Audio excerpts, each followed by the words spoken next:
Hello my geniuses, welcome to another physiological playlist. Today it's your great science tutor Lorenzo, and today we'll be doing the cardiovascular system, because this is the first topic in the cardiovascular system physiology playlist, and this is what we'll be talking about. To introduce the cardiovascular system, talk about the cardiac cycle, talk about the cardiac output, the arterial blood pressure, and so many topics under this playlist. But we have to introduce what the cardiovascular system is, because if we don't introduce it, the rest of the topic will not make sense. So now, if you are starting from here, I want you to do it step by step as I arrange the video. That's how you should watch it. That is the only way you can understand it. Without the introduction, you cannot know other parts. You have to know about the heart and the blood vessel first, because in the anatomy, especially in the thorax, in our playlist, we treated the heart and the pericardium, we treated the lungs, treated every part of the thoracic cage. But this one we are talking about its function really, which is to pump and supply blood to the rest of the tissues. So now help me to watch this. Like and subscribe to this video. Send it to all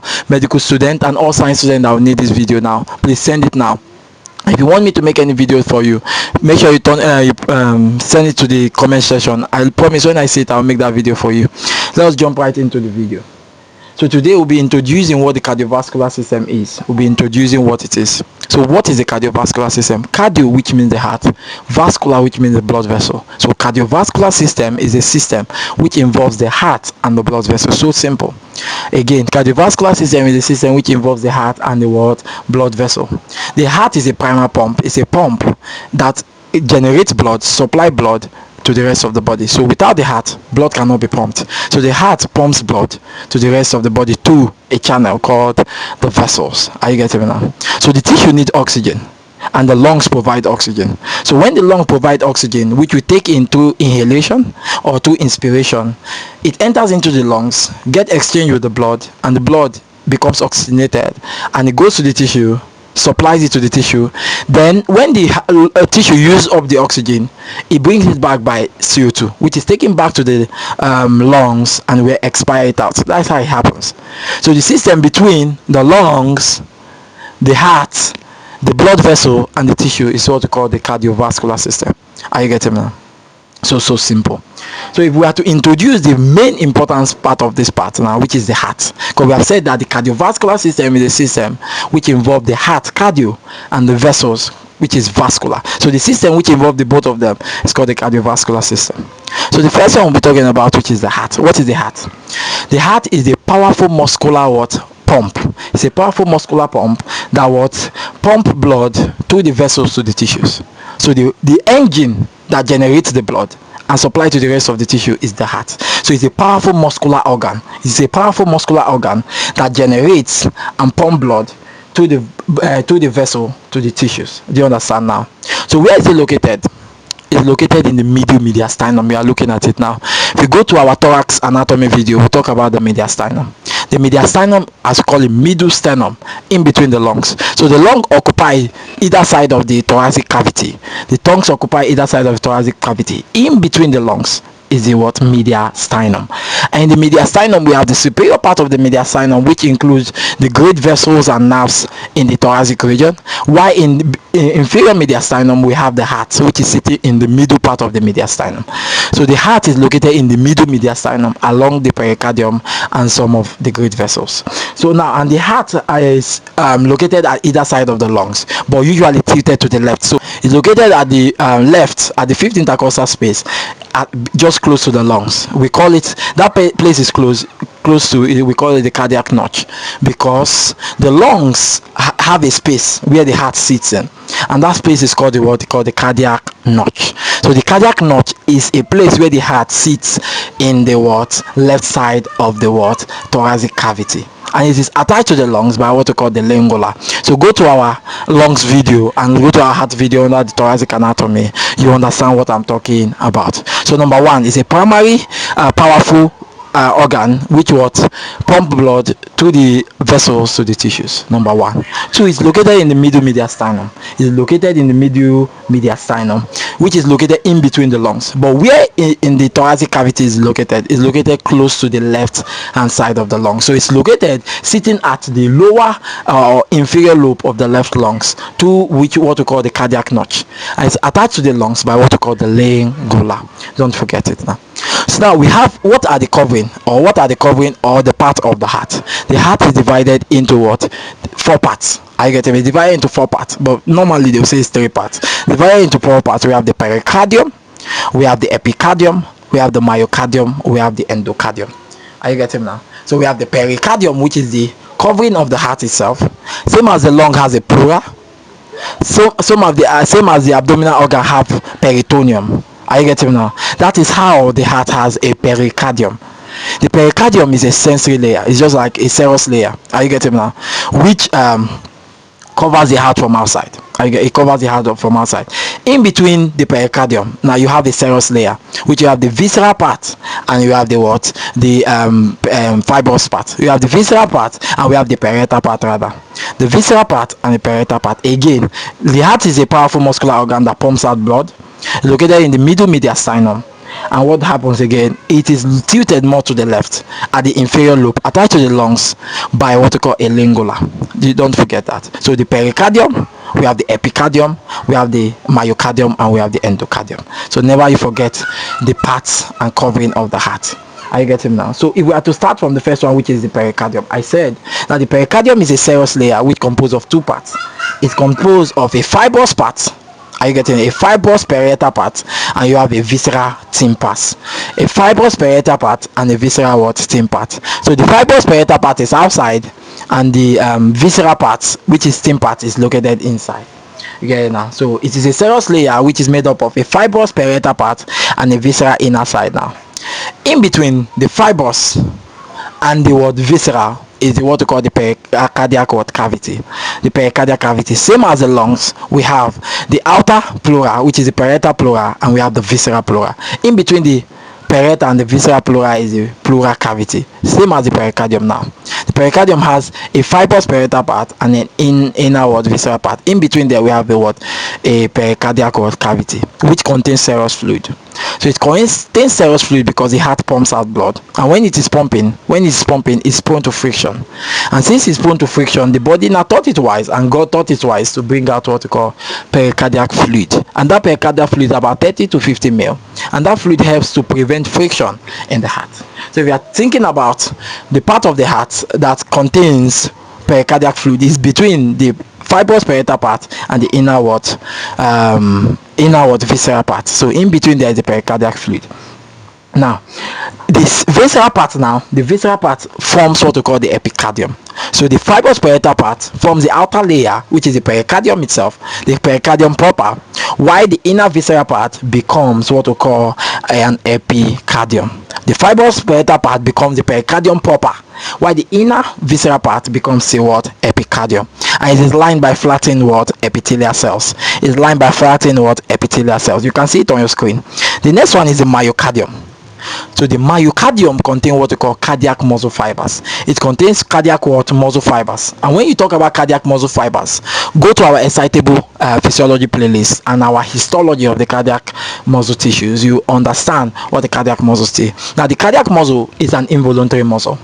The cardiac muscle is an involuntary muscle. It has cord striations. Are you getting me? It has cord striations. It has contractile proteins, which is actin, myosin, tropomyosin, and troponin. Again, the cardiac muscle has cord striations. Are you getting now? It has cord striation. But the differentiation here is that the skeletal muscle is voluntary, while the cardiac muscle is involuntary.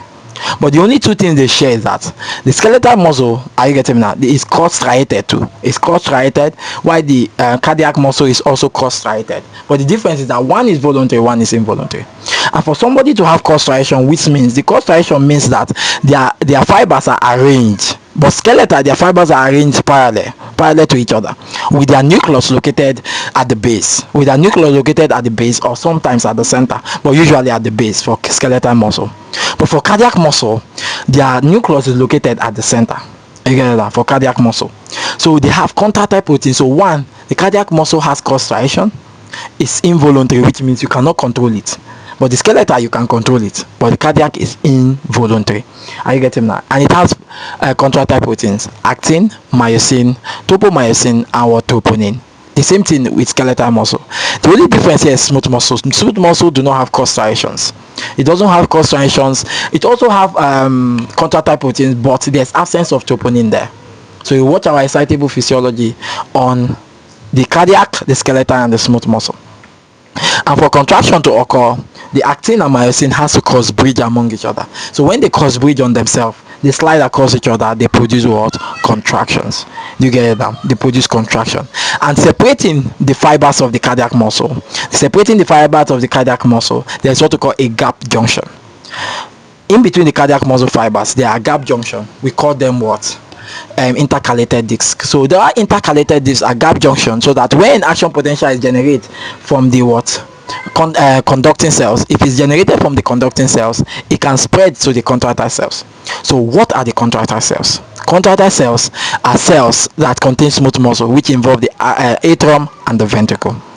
They contain smooth muscle fibers that contract repeatedly. Is the atrium and the ventricle. The atrium and the ventricle.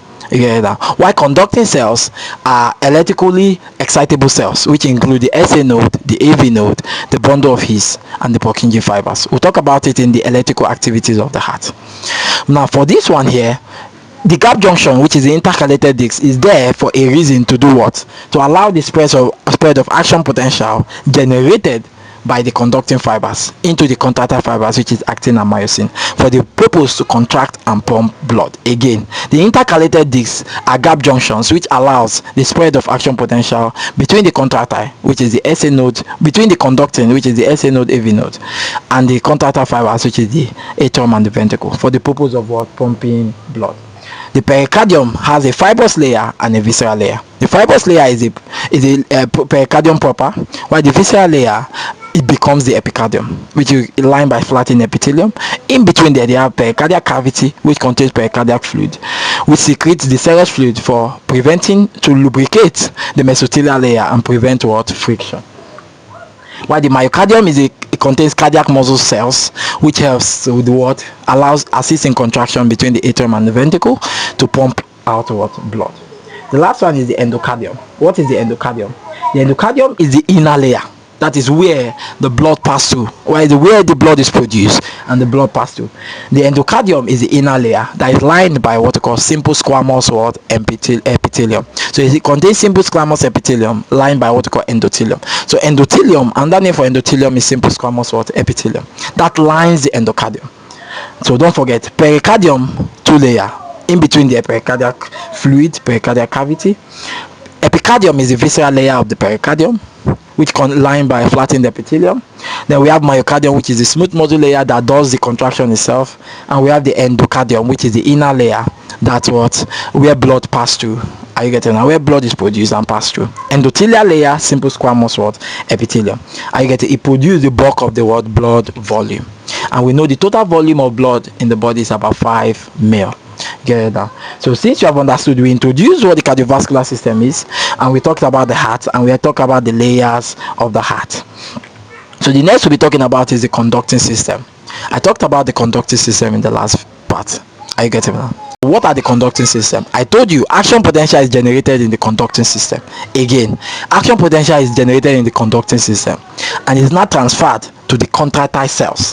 What are the contractile cells? Contractile cell is the atrium and the ventricle, while the conducting system or the conducting cells are the SA node, AV node, bundle of His, and the Purkinje fibers. SA node, AV node, bundle of His, and the Purkinje fibers. Then we'll talk about them in our electrical activities of the heart. Are you getting me now? So the SA node is located where? In the right atrium. It's located in the right atrium, close to the exit or the entrance of the SVC into the heart. It's located in the right atrium, close to the entrance of the SVC into the right atrium. Close to the entrance of the SVC into the right atrium. The AV node is present in the interventricular fibers at the endocardiac cushion. Are you getting now? Just where the valves are located, the line where the valves are located, which is the AV valve, the line where the AV valve is located, that's where you have the AV node. If in the position of the AV valve, you get it now. You have the bundle of His. The bundle of His is present in the interventricular bundle. Interventricular bundle in the middle between the ventricles. That's where the bundle of his is located. So the bundle of his is located in between the ventricle. In between the ventricle. The SA node is located in the right atrium, just below the entrance of the SVC into the heart, into the right atrium. The AV node is located at the endocardiac AV cushion, where the AV valve is located, while the bundle of his is located in the interventricular bundle in between the right and left ventricle, while the Purkinje fibers are located at the ventricle, the ventricular fibers, the ventricular tiny fibers that is located in the ventricle too. You get it now? So that is something you have to know and don't forget. So how does the blood flows through the heart? How does it produce and flow through the heart? The first one now, the blood comes into the right atrium from the vena cava. First of all, we have the venous return. Venous return is the blood entering into the right atrium through the vena cava. So blood enters into the right atrium through the vena cava. So when it enters the right atrium, what does it do? The right atrium contracts minimally. It doesn't contract 100%. It contracts minimally, and the blood is sent into the right ventricle. For the blood to be sent into the right ventricle, what does it have to do? The AV valve, which is the tricuspid valve, has to open. First one, blood comes from the SVC and IVC into the right atrium. That is the first one. So when it enters into the right atrium contracts minimally, and the tricuspid valve opens and pushes the blood into the right ventricle. Then after that, now the right ventricle contracts, also pushing the blood to the pulmonary trunk. So when it pushes the blood through the pulmonary trunk, the blood enters into the right and left lungs. So the pulmonary trunk divides into the right pulmonary artery and the left pulmonary artery. You had seen it in your screen already. The right pulmonary artery and the left pulmonary artery. Are you getting me? So as blood is being pumped from the right ventricle, the pulmonary valve opens to push the blood into the pulmonary trunk, pushing it into the right and left pulmonary arteries. So when it enters into the lungs, now what happens? The lungs oxygenate the blood. When the lung oxygenates the blood, what happens? The blood is no more deoxygenated. Remember, I said good blood, which contains oxygen and nutrients, goes to the tissue. The tissue converts that oxygen into CO2, giving it back to the blood vessel, so that the blood vessel takes it back to the heart, so it can be reoxygenated in the lungs again. Now, so the tissue gives up deoxygenated blood, while the heart and blood vessel give the tissues oxygenated blood. So now the blood is oxygenated. So while the blood is oxygenated, now it is given to the left atrium. So it enters the heart through the right atrium, and it enters the heart again from the lungs through the pulmonary vein. So now the pulmonary vein from the lungs pushes this blood into the left atrium. So when it pushes the blood to the left atrium, what does the left atrium do? Are you getting now? Again, blood is taken from the right atrium to the right ventricle to the tricuspid valve. From the right ventricle to the to the lungs, to the pulmonary trunk. From the pulmonary trunk to the pulmonary arteries, to the right and left lungs. The lungs now oxygenate the blood by taking out the oxygen, by taking out the CO2 and giving the blood oxygen. So when you give the blood oxygen, the oxygenated blood rather enter the pulmonary vein to the left atrium. So now it's in the left atrium. What happens? From the left atrium, there's minimal contraction again, pushing the blood to the left ventricle. After it's pushed to the left ventricle, what happens? The left ventricle, so for it to come from the left atrium to the left ventricle, the mitral or the bicuspid valve has to open. So when the mitral or bicuspid valve open, the blood is pushed from the atrium to the ventricle. So when it enters the ventricle, what happens? Now the ventricular pressure increase, contracting the blood, pushing it through the aorta. So now from the left atrium to the left ventricle to the bicuspid or mitral valve. Now it's in the ventricle. The ventricular pressure, due to the stretch of the ventricle, it contracts and pushes the blood to the aorta. Are you getting me now? Through the aorta. So before the blood passes through the aorta, the aortic valve opens, and when the aortic valve opens, it pushes the blood to the aorta, and from there it can be spread through the body. It can be spread to the body. Are you getting me now? That is one thing you should be able to note about how blood flows to the heart. How blood flows through the heart. So one thing you have to know, we have 4 chambers of the heart. We have the right atrium, we have the left atrium, we have the right ventricle, and we have the left ventricle. Are you getting me now? Right atrium, left atrium, right ventricle, left ventricle. So blood comes from the right atrium, from the body, and now goes to the lungs. From the lungs, it enters into the left atrium to the pulmonary vein. Are you getting now? So when it enters into the left atrium to the pulmonary vein, from the left atrium it goes to the left ventricle to the bicuspid or mitral valve. From the left ventricle it is pumped to the rest of the body to the what? Aorta. But before it passes to the aorta, the aortic valve has to what? Open, so that it can push blood through it. Now anytime the valves are closing, you will hear sounds. Are you getting me now? Anytime the valves are closing, you hear sound. If the AV valve, which is the tricuspid and the bicuspid valve, closes, if again the bicuspid and the tricuspid valve closes, the bicuspid valve is located between the left atrium and the left ventricle, while the tricuspid valve is located between the right atrium and the right ventricle. Anytime they close these together, you hear the first heart sound called what? Lop. You hear the first heart sound called what? Lop. You get it now?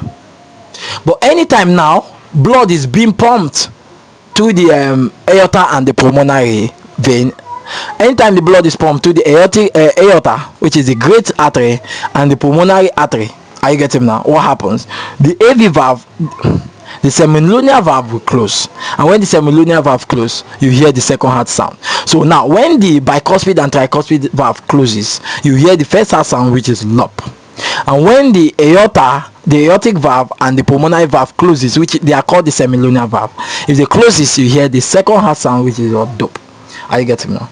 You get it now? So we have the lop, which is for the first heart sound when the AV valve closes, and we have the dope when the semilunar valve closes. The AV valve is the tricuspid and bicuspid valve. The semilunar valve is the aortic valve and the pulmonary valve. So hope you understand everything I'm talking about. Now the key to take away is that the heart is a muscular organ that pumps blood to the tissues.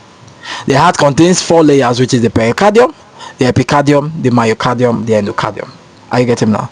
The conducting system, which is the SA node, AV node, bundle of His and the Purkinje fibers, generate action potential, spreads it to the what? Intercalated discs. Spread it to the intercalated discs to the what? Conducting fibers, which is the atrium and ventricle, for the purpose of what? Pumping blood to the rest of the body.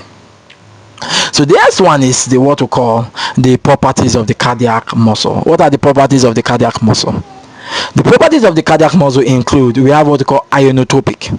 When the muscle is said to be in ionotropic, what does it mean? It means that it's talking about the force of what? Contraction. So ionotropic in cardiovascular terms means what? Force of what? Contraction. Why? Because for a cardiac muscle cell to contract, what happens? There's supposed to be an ion-gated channel opening. So when time there's an ion-gated channel opening, what happens? Sodium will enter into the cell and potassium will leave the cell.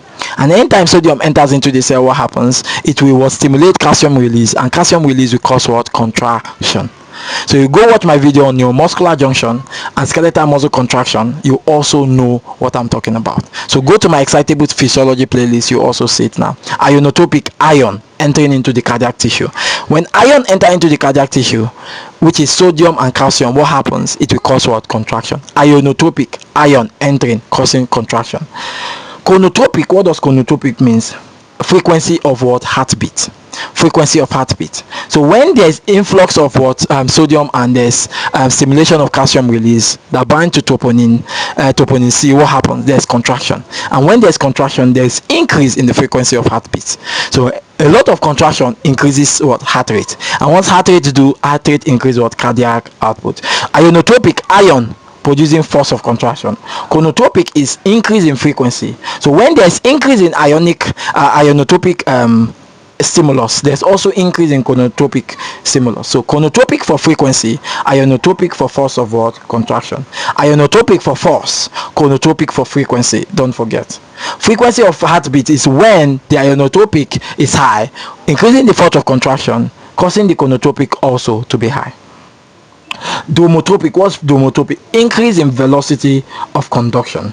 Increase in velocity of conduction. So when there's positive dromotropic, which means the velocity of conduction is high. So when there's increase in ionotropic, there'll be increase in conotropic, which is frequency of contraction.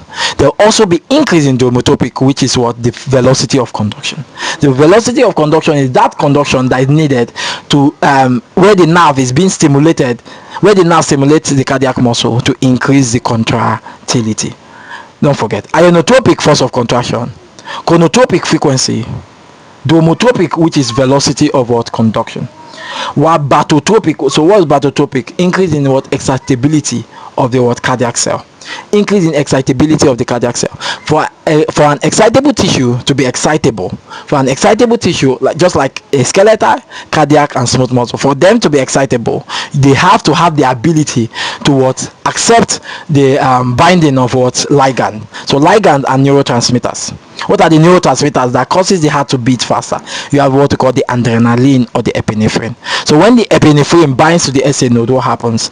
It increases the ionotropic reaction, thereby stimulating the SA node to increase heartbeat. So when you increase the heartbeat, what happens? Immediately the frequency, which is the chronotropic, will be high.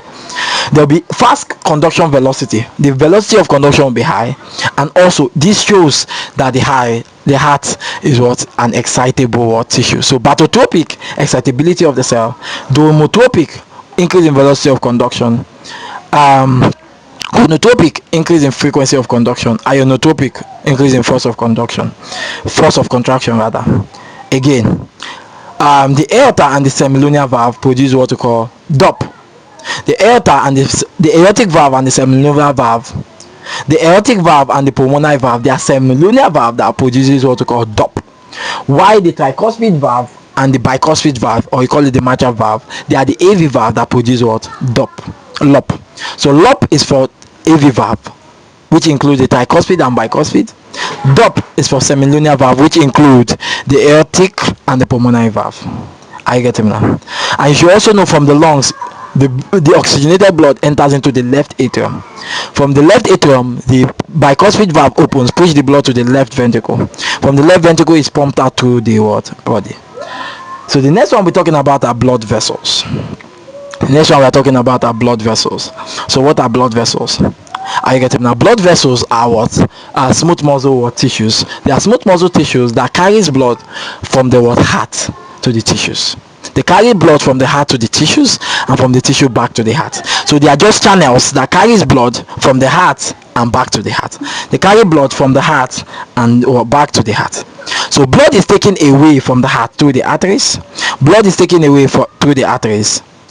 Now it enters through the capillaries. Where are the capillaries? The capillaries are located in the tissues. So when oxygenated blood is taken from the heart through the arteries, are you getting now? It goes to the capillaries. Now the good blood, which is the oxygenated with nutrients, penetrate into the tissues, while the tissues give back the deoxygenated part of the blood to the venous side. Then it goes to the vein and it goes back to the heart. So the arteries take blood away from the heart, the veins take blood to the heart. Where the point where they meet is called the word capillaries. The point of meeting is called capillaries. So artery takes blood, oxygenated blood, good blood from the heart, give it to the capillaries. Then the capillary is a point of exchange between the tissues and the blood. Then the bad blood, which is the oxygenated blood, is taken back to the heart. So what are arteries? Arteries are thick elastic wall. They have thick elastic wall. They have thick elastic wall that carries blood away from the heart. And which blood do they carry? They carry oxygenated blood. They have thick wall. They have thick and elastic wall rather, which carry blood away from the heart. So also, which blood do they carry? Oxygenated blood. But the only artery that do not carry oxygenated blood is what we call the pulmonary arteries. It's only the pulmonary arteries that carry the oxygenated blood from the right ventricle to the lungs. So they carry the oxygenated blood from the right ventricle to the lungs. So after the artery carries this blood, it takes it to the capillaries.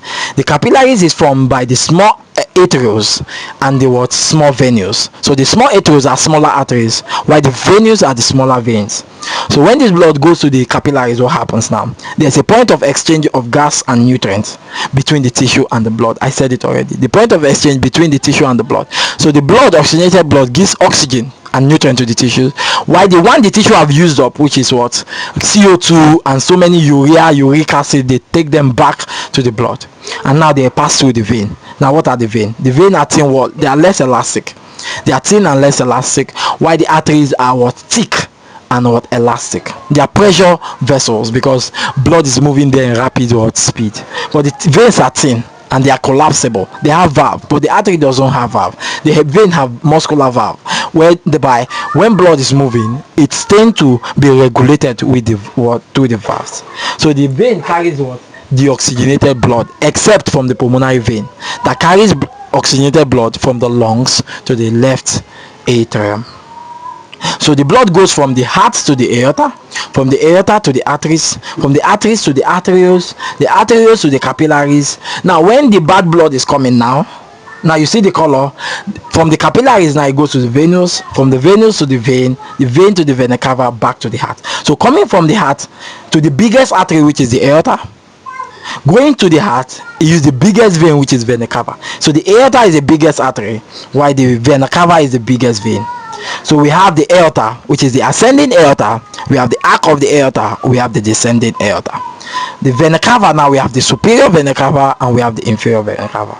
We have so many arteries. Every organ has an artery. The liver has a hepatic artery, the heart has what cardiac artery, the lungs have pulmonary artery, the stomach has gastric artery, and all of them has a corresponding what vein. Hope you are understanding me. Hope you are making it simple for you. So we have blood vessels, which is the arteries, we have the veins, and we have the capillaries. But the biggest form of the arteries is the what aorta, while the biggest form of the vein is the what vena cava. Then we have the types of circulation. What are the types of circulation? We have the systemic circulation and we have the pulmonary circulation. The systemic circulation, sorry, it is not systematic here, it is systemic circulation, and we have the pulmonary circulation. The systemic circulation is when oxygenated blood is gotten from the heart to the arteries to the rest of the tissue. That's what we call systemic circulation. I get it now. Systemic circulation is when oxygenated blood from the lungs to the left atrium, left ventricle, from the aorta to the arteries to be supplied to the rest of the tissue. That's systemic what arteries. While pulmonary circulation, sorry, that one is systemic circulation. While pulmonary circulation is when blood is taken to the lungs for oxygenation. Where blood is taken to the lungs for oxidation. So systemic circulation is circulating what oxygenated blood, while pulmonary circulation is circulating deoxygenated blood. So pulmonary circulation takes to the pulmonary trunk to the lungs, while systemic circulation is when the left ventricle supply blood to the rest of the tissue to the what aorta. So hope you understand. Types of circulation: systemic circulation and pulmonary circulation. Systemic circulation through the aorta to the rest of the body tissues, while pulmonary circulation to the lungs. So I hope it all made sense to you and you have understood everything I've talked about here. So remember, we said the oxygenated blood enters through the vena cava to the right atrium, from the right atrium to the AV valve, which is the tricuspid valve, to the right ventricle, from the right ventricle to the pulmonary trunk to the lungs. So in the pulmonary trunk is divided into right pulmonary artery, left pulmonary artery, into the lungs. Then the lung oxygenates the blood, take it through the pulmonary vein. Are you getting now? The pulmonary vein, there are 4 pulmonary veins and there are 2 pulmonary arteries. The pulmonary vein now enters into the left atrium. From the left atrium now, it goes into the left ventricle to the tricuspid, to the bicuspid or mitral valve. In the left ventricle now, which has increase in ventricular pressure, pushes the blood through the aorta to the what? To the tissues. Do you get it now? So last thing you have to know, the heart is a powerful organ that pumps blood to the tissues, to the vessels. Are you getting now? So now there are valves. The valves in the vein ensures for blood to go in one-way direction, because when blood goes through the vein, it's not a two-way direction and something, it's a one-way direction and something, and the goal of the vein is to push blood back to the heart, while the arteries carry what oxygenated blood to the rest of the what tissue. And the cardiac muscle cells are unique, have unique properties, and their unique properties to generate action potential for muscular what contraction. And systemic circulation circulate what oxygenated blood to the tissue, while pulmonary circulation circulate the oxygenated blood back from the tissue. So hope you have understood everything I've talked about. If you are just new to my channel, make sure to subscribe and turn on your post notification button so that anytime I drop any video, you'll be sure to be notified. So this is the first topic in cardiovascular system. So from here we'll be going to the electrical activities of the heart. So I'll see you in my next lecture. Bye bye.